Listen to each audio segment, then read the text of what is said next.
This call is now being recorded. Hi, Max. How are you? I'm fine. How you doing? I'm doing good. So we're going to start the interview now, and I just want to know, since you were home on bail and went back and got sentenced, what's been going on? I just was handling my legal affairs for my appeal. Everything with that is done, so now I'm just waiting on the courts. That should be like any week now. I'll have a decision on the appellate courts.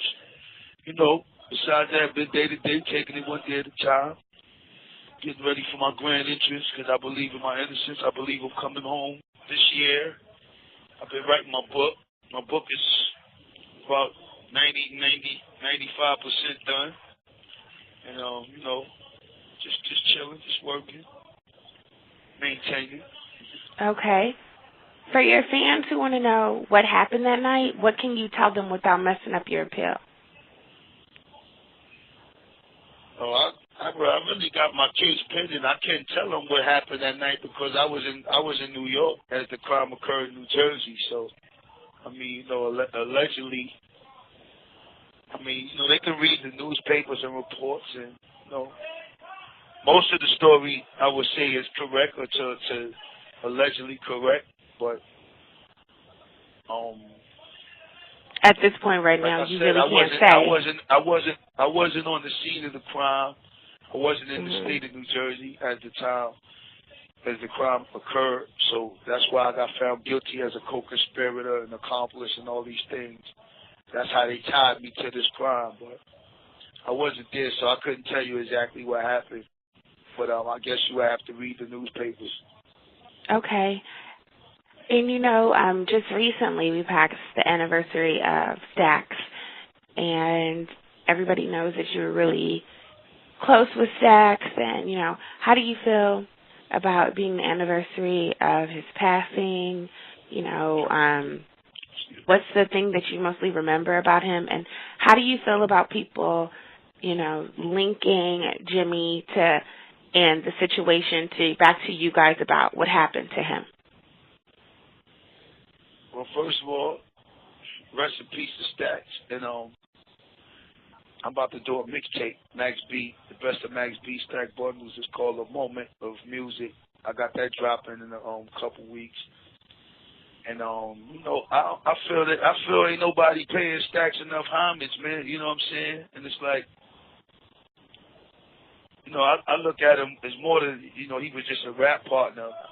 That was like my boy, you know what I'm saying? He was kind of like my little brother in the sense. I was a little older, but he was a good kid, you know what I'm saying? And I felt, he caught the bad, caught it rough, you know what I'm saying? Like, I was locked up at the time, but I don't think he should have been in the position to where that was able to happen to him, but I can't even speak on that, man, because, Stax is from Far Rock, so I'm not really familiar with that area or his everyday lifestyle, what he did once he left the studio. But I know him from being on the road with him, from being in the studio with him, you know what I'm saying, and we became close from, like, just doing that for, like, a year, you know what I'm saying, so that was my boy, rest in peace, and I don't know the business him and Jim had. I'm not sure. I'm not too. You know what I mean? I can't get into depth with that, but I pay my tributes and my homage to him as much as I can. Like I said, I got the mixtape about to drop with me and Stax, so you already know. And I'll explain on there. And I'll get into more depth, like a few stories and stuff. I tell like drops and stuff on the tape, so it'll be a nice listen for the people, man. You know what I mean? Stax, my guy, rest in peace. Okay. How do you feel about Jim and Chrissy being on Love and Hip Hop and rumors that you and Chrissy were linked together at the same time that Jim and Chrissy were linked together? Well, I never seen the show, so I don't watch reality TV like that. Like I watch like Sports Center and stuff like that, so I wouldn't know. But I'm happy for them, man. They got some shows, they got some little TV gig and stuff popping off. I congratulate them, and I really don't want to get into the details between that triangle because I discussed it in detail in my new autobiography, The Wavy Baby, that's should be dropping real soon. And you know, I just want to save some suspense for my book. So stay tuned. But overall, I'm happy for them, and I wish them the best and success, and you know. So, like that. That's and getting your book, fans can find out what really happened if they were to purchase your book when it comes out. They can find out the detail, the relationship between you know all of us, and you know the extent of it and what have you. But like I said, you know, I save it for the book, and I wish everybody the best and success. Good, that's awesome. So with the mixtape that's coming out, when is it coming out, and like what process do you have to get yourself ready for to record from jail?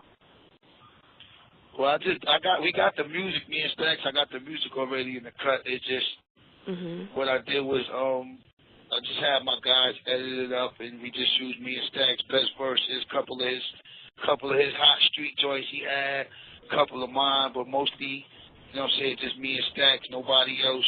My drops on there, and you know what I'm saying, like, you know, my sound effects, gangrene music mixed with the squad up, you know what I mean, Far Rock, you know what I mean, it's just an isolation thing. That way, usually when you hear us two, or you hear me and Stacks, you heard somebody else from Bird Gang or something on the record. This time I just got me and Stacks lined up, and you know what I'm saying, and you know, it's just a good it's just a homage tape, you know what I'm saying? I'm just putting it out, just let people know, you know, Stacks was my guy.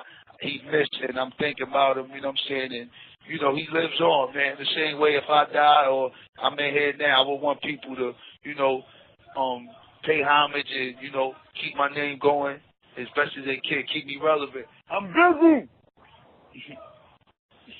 Are you talking back to someone in jail? Yeah, these niggas knocking on my wall. Oh, wow. Okay, so it seems like to be in jail, you're really doing a lot. The book, the mixtape. So, you know, and you're also doing drops. You're doing drops on people's albums from jail. How does that work?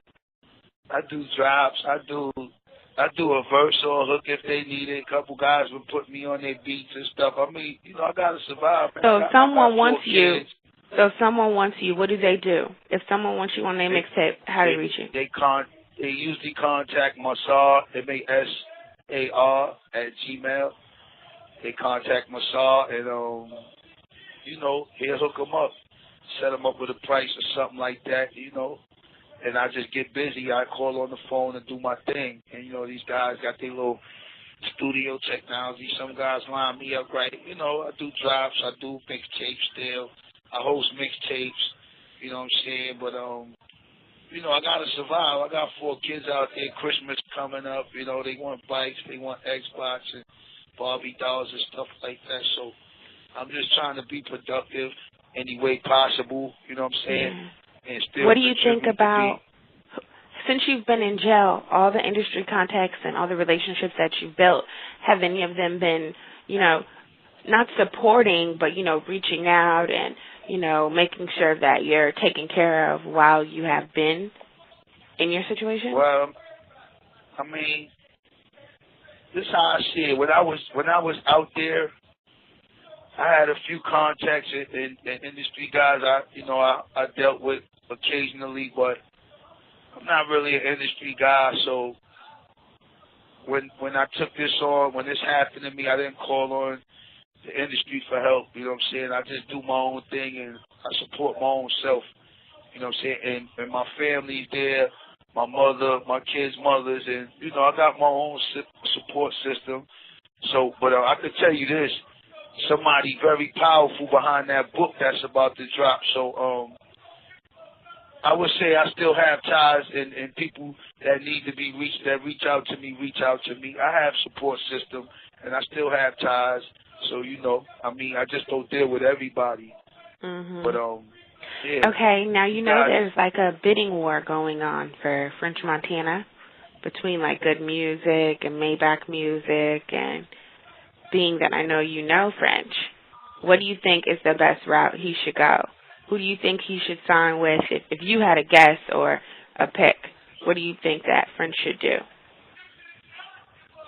Well, I think French should go where who has his best interests at heart, who's going to give him the best deal, and, you know, who's going to let him be free, because French got to be free in order to do his stuff.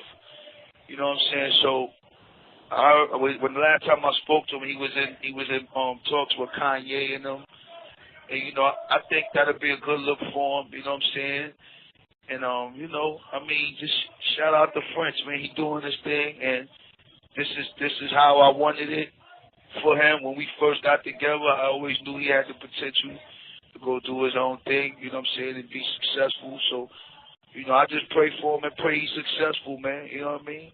I might need him one day to come back and lay it on me. So I hope he kill him in the game. I hope he sell a bunch of records. I just hope he do his thing.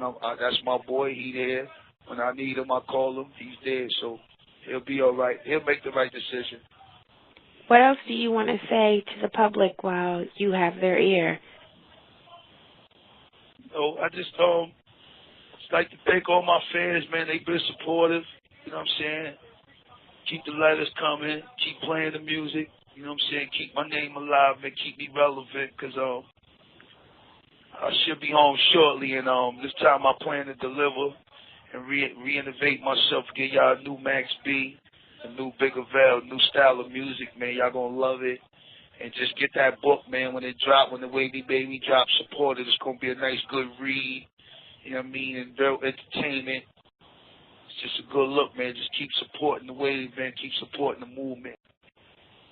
We will, and we'll also feature it on the site when the book drops and when the Blu-ray comes out and the features for the Blu-ray.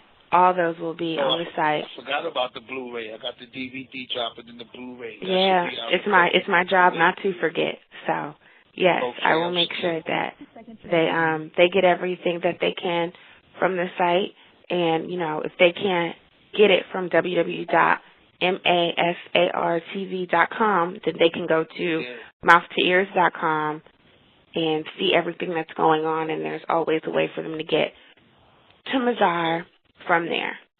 So yeah, no more than me. I don't got no access to computers, but like my guys be working the computers and stuff like that. Well, I'm happy that we were able to talk to you, Max. I hope you keep your head up.